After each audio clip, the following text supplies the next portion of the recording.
que estava chegando perto do rei Mardônio. Fala aí, rei. O quê? Fala aí, rei. Vamos de novo, e é Martônio. Vai, de novo.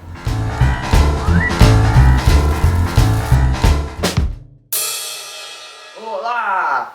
Nós somos os Irmãos Gênios! E no vídeo de hoje daremos continuidade à nossa série de vídeos. Então, nós chegamos na batalha de Salaminas! Salaminas! Dá vontade de comer salaminho agora, Daniel? É, eu sei, é bom, mas não tem nada a ver com Salaminas. É por causa que eles estavam atacados no porto de Salaminas. Ah, então, depois de tudo isso, os gregos se encontraram encurralados. Por causa que já tinham perdido Esparta, Atenas e estavam só uma frota de algumas frotas de barcos atacada lá em Salaminas. Ou seja, eles tecnicamente perderam tudo que tinha de bom na Grécia.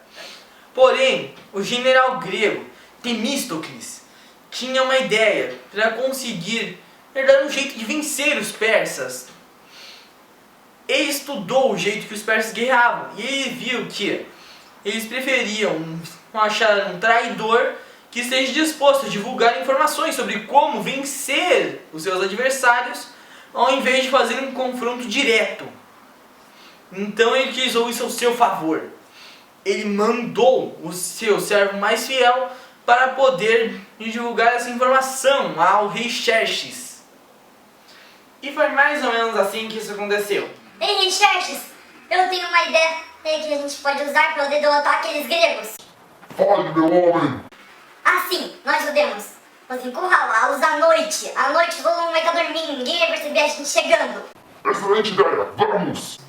Então aí eles armaram uma cilada para os gregos. Só que eles não perceberam que já tinham feito uma cilada para aquela cilada. Todo mundo estava acordado à noite.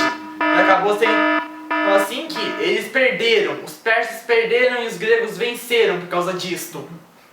Mas o que eles tinham de explicar era que esse servo havia dito que os estavam escondidos lá em Salaminas. E que os generais gregos estavam todos desorganizados. Coisa que batia com a informação dos espiões persas. Então, eles foram para lá atacar. Mas a coisa que realmente determinou a vitória dos gregos foi que, uma coisa que vocês devem se lembrar, era estreito lá onde eles estavam e os gregos tinham navios que eram muito mais esforços do que os persas, pois as triremes, que eram os navios dos gregos, além de terem 3 andares e 3 andares de pessoas remando, tinham pontas de ferro que serviam para bater nos outros navios. Era assim, batia no outro navio, aquilo ali afundava direto. Então, pelo fato de serem menos numerosos e serem mais fáceis de se manobrar, os navios gregos conseguiram encurralar os navios persas e foram conseguindo derrubá-los. Quando eles foram cercados, os navios persas começaram a bater um no outro e começaram a cair. E os poucos soldados persas que conseguiram nadar até a praia foram mortos pelos soldados que estavam em praia. E quando o dia clareou, eles viram. Os gregos pintaram o mar com sangue de seus inimigos.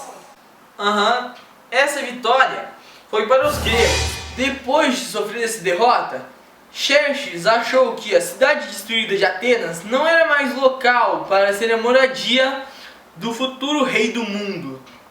Então ele voltou para a capital persa, mas deixou na Grécia seu general Martônio, junto com boa parte de seu exército para reconquistar as terras perdidas. Mas Martônio só foi derrotado na próxima batalha que nós iremos citar, a Batalha de Plateia. Eu tenho uma pergunta sobre essa batalha. Batalha. E a Daniel, ela se chama assim porque tinha gente lá dentro daquela batalha, todo mundo lá se matando? Não, porque ficava perto da cidade de Plateia. Nossa, cada cidade com cada nome. Concordo. Mas é grego. Enfim, depois disso, eles decidiram dar um jeito de parar os persas antes que eles chegassem no Peloponeso.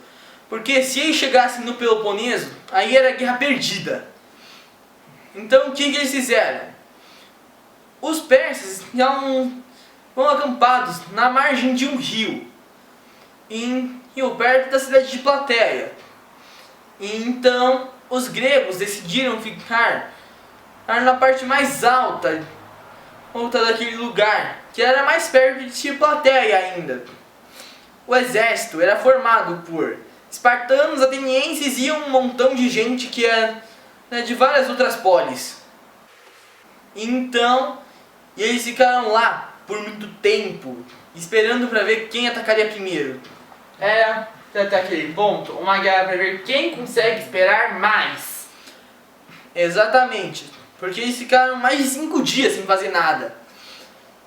Seria desvantajoso para os persas atacarem, já que eles estavam em uma região mais baixa do que os gregos. E como a gente já disse, se vocês têm uma região mais alta, isso daí vai te ajudar se você for o defensor.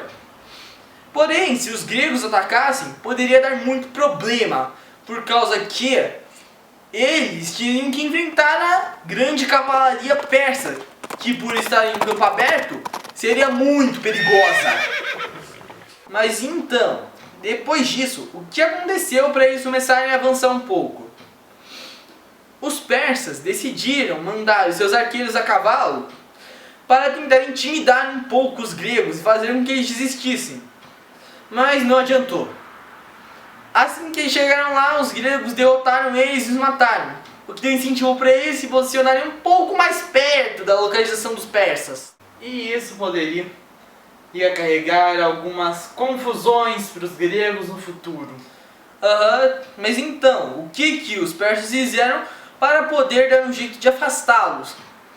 Eles dominaram a região onde ficava a nascente do rio e tamparam o rio para que a água não chegasse até os gregos.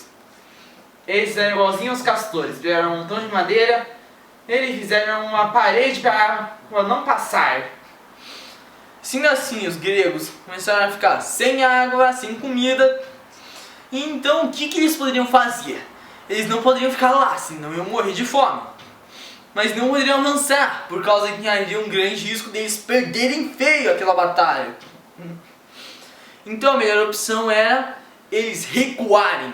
Iriam para a posição que eles estavam antes. Como eu já havia dito antes, recuar é como fugir com masculinidade. Mas aconteceu um grande problema. Por ser formado por pessoas de várias polis diferentes, foi uma recuada um tanto desordenada.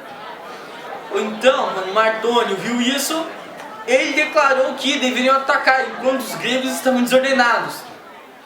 Porém... Sempre tem porém essas histórias. Tem mesmo. Quando os gregos perceberam que estavam atacando, eles voltaram para o exército persa e começaram a atacar. Mas enfim, o que aconteceu depois disso?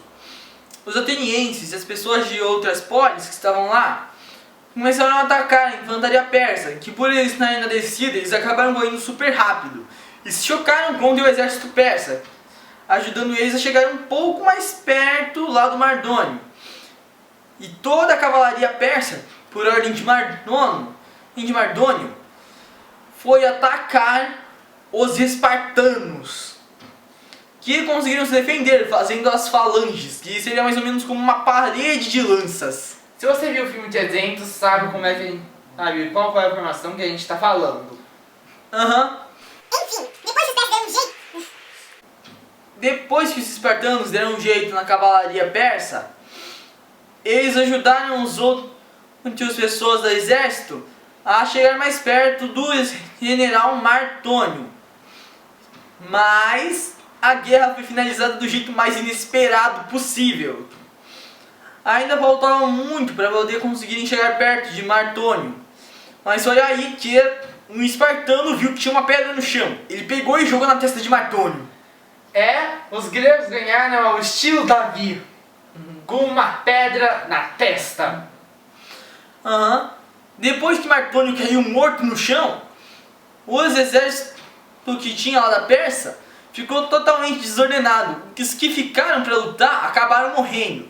E os que fugiram foram cercados e depois executados. Executados é uma outra palavra Lá para mortos. Depois, eles declararam que Grécia era superior. E não voltaram a atacar a Grécia. E eles viveram lá na região deles até serem conquistados pelos macedônios. Mas então, voltando à Grécia, que é o que importa, depois de tudo isso, aconteceram várias coisas. Pois Atenas não desfez a Liga de Delos. A Liga de Delos continuou, e eles continuaram cobrando imposto de guerra, mesmo não estando em guerra. E ainda por cima Atenas acusou que... E ainda por cima Atenas disse que iria atacar todas as polis que se recusassem a pagar o tributo de guerra para poder manter a Liga de Delos. E ela poderia fazer isso, afinal ela tinha Liga de Delos. A esse período nós chamamos de Império Ateniense. Era basicamente o auge de Atenas, onde ela se tornou um grande centro para vários artistas, filósofos, cientistas e políticos da época. Era esse o conteúdo do vídeo que a gente tinha para mostrar para vocês hoje. Se gostaram, não se esqueçam de apertar o botãozinho gostei. Não se esqueçam também de compartilhar para todas as pessoas que vocês conhecem e falar que o próximo tema da nossa série Civilizações Antigas vai ser... Exatamente! E também, se vocês gostaram do vídeo, não se esqueçam de se inscrever e apertar o botão do sino.